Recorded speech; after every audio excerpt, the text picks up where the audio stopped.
Okay, so I'm going to be talking about what death means to me. So, as a child, I was always afraid of death. I've never really been afraid of my own death, it was always the death of people around me. I used to think, what would I do if my parents died? Where would I live? Um, but as I've grown up, I've realized that death is inevitable and that everyone is going to die eventually. Um, this has helped me begin to overcome my fear of death.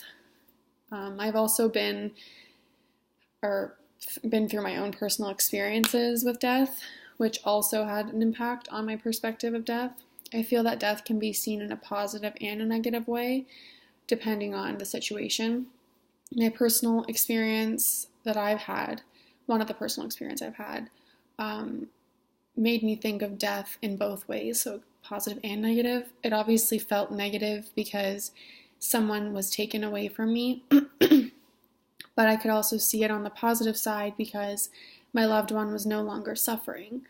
A different situation was when someone was taken from me without any warning, like a sudden death. And I feel that that's probably the worst way. There's no way of saying goodbye, and that really impacted myself and my family. Um, I've also been afraid of my parents not being able to be at certain important events in my life, like my wedding or something, because of an early death. I feel like death early in life is never deserved and it's the worst kind.